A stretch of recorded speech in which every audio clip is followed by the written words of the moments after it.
Hello, my name is Melany Ramsey and welcome. I'm here to present my interpersonal communication project. I'm a first term grad student with Liberty University and I named my project Are You Listening? Because as we've learned, most of our deficits as far as interpersonal communication involves our lack of listening. So let us get started. First, I've defined what interpersonal communication is.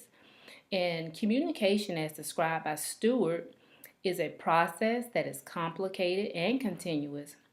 Communication takes place using verbal and nonverbal cues as a systematic way of making meaning. Interpersonal communication is a subset of the communication process, and it includes our choice, culture, identity, conversation, and nexting. Now, how is interpersonal communication defined? As Stewart defines, interpersonal communication is the kind of communication that happens when the people involved talk and listen in ways that maximize the presence of the personal.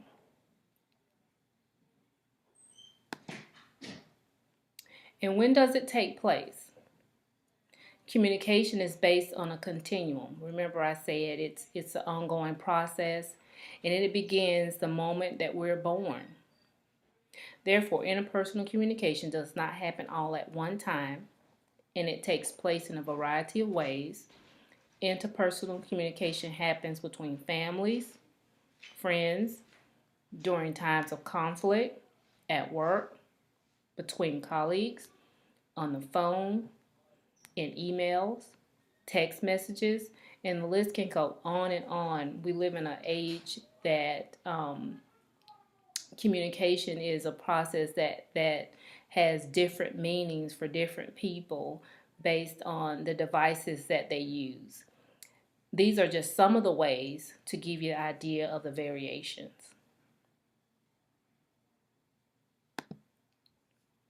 Why is it important, you may ask? Communication is a natural human process. We communicate our feelings and our thoughts, sometimes without even uttering a word. So communication is not just about the verbal information exchange or information gathering, but it also is about the emotion that is attached that make our communication significant. Through our communication, relationships are built, and sometimes relationships can be transformed to become meaningful and gratifying. Peterson answers the question, why is communication important? He explains good communication is just as important in business, family, and social life. Listening well matters for coworkers when intimacy is not the goal, but being able to work together effectively is. It helps keep friendships vital and even makes a difference in casual relationships where you are merely wanting ease. How do we learn to communicate? Communication is relational. Humans are social beings, therefore we can't communicate alone. We learn how to communicate very early in life. Remember I said from the moment that we're born, through our interactions with family members and our peers. Stewart also says according to Stewart, we learn, practice, and manage these complex exchanges by utilizing our social skills. Primarily, social skills are developed during our childhood and adolescence through the communication process. How does identity affect our communication? Communication is the foundation that our identities are built upon. Our identity is a constant negotiation based on our various interactions. These identities can be either avowed or ascribed. Really, what that means is we can affirm our identity, or others can attribute features to us. So basically, our communication determines who we are. When is communication effective? Well, listening is one of the most paramount skills to improve communication. By listening inwardly, we develop a self-awareness that influence our actions and emotions. We can listen to ourselves. When we listen to ourselves, we gather information which help us to achieve. According to Burley Allen, effective listening involves concentration on valid information to discover what is really being said.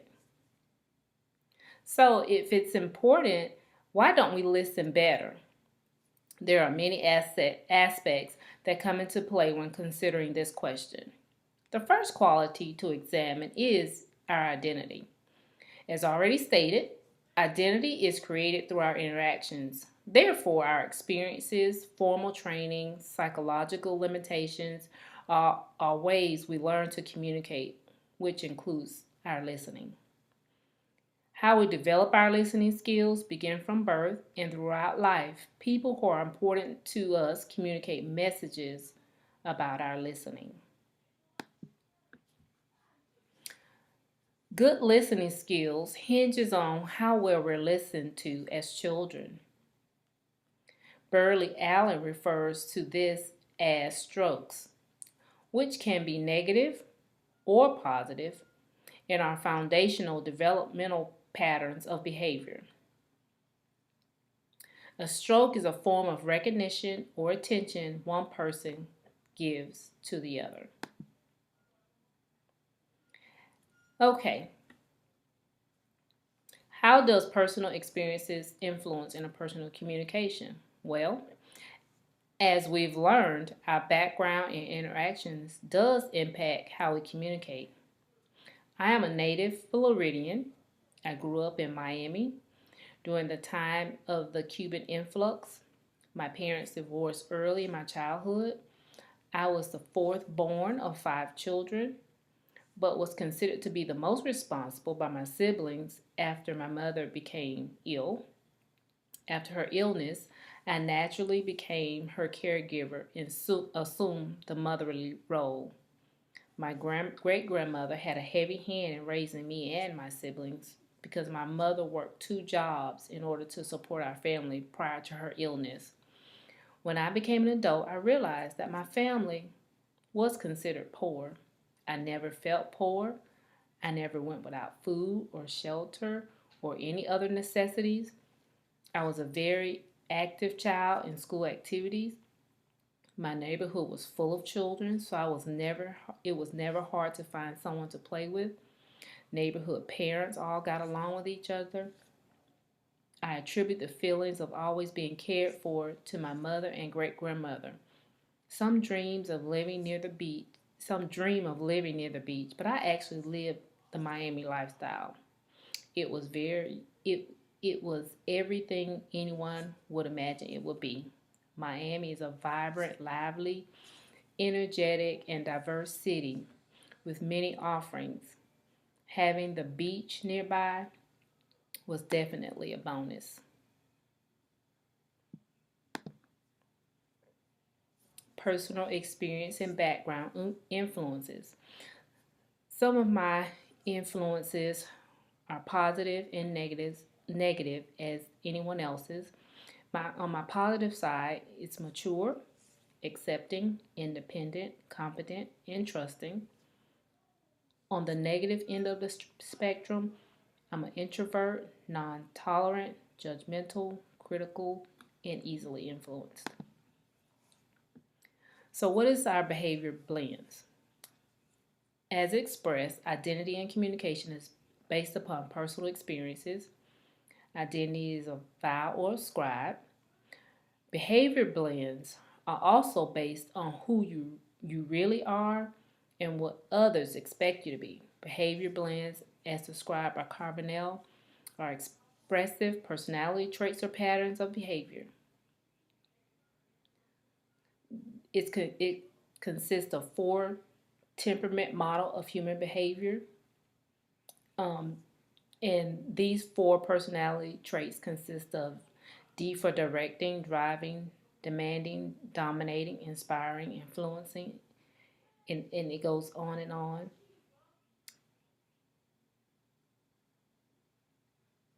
I is influencing, impressing, inducing. S, steady, stable, shy. C, con- competent, careful, compliant, which are all behavior blends. And these four temperaments combined or blended attribute to each person's individual personality style. The DISC model of personality traits are described in the personality assessment and referred to as expected patterns of composite behavior in about 85% of people. Therefore, the majority of people will demonstrate personality blends that may be exercised to determine what is expected of us by others and who we really are.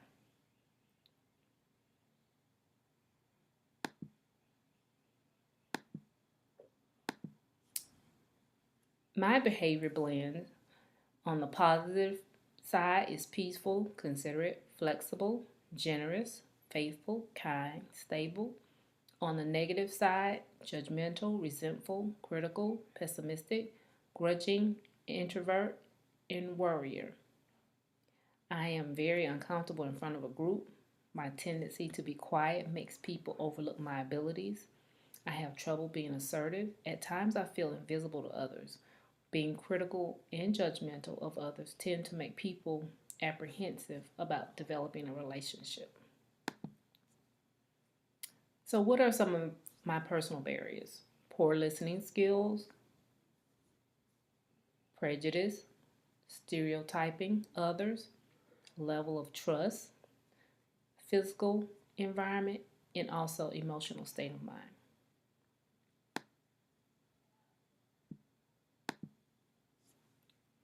Now, how do we conquer these barriers or overcome our barriers?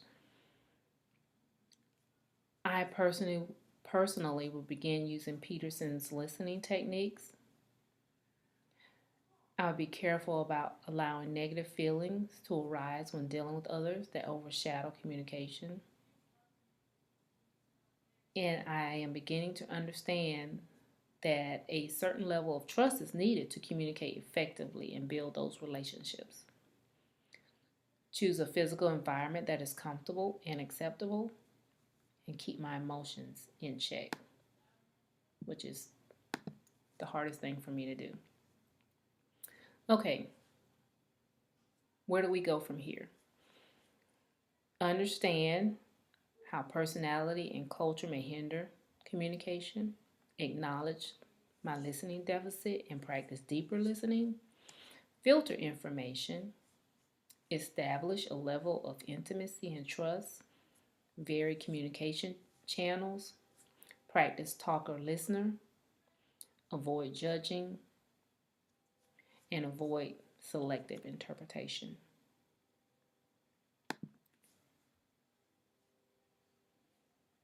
Engaging in meaningful and effective communication can enrich your life and the lives of those around you. We are all unique in our life experiences, personalities, and communication style. Understanding our personal communication preferences, making better communication choices, and accepting that others will differ is key to better communication. And I'll leave you with this scripture. If any of you lacks wisdom, let him ask of God, who gives generously to all without reproach, and it will be given him. God bless you, and thank you.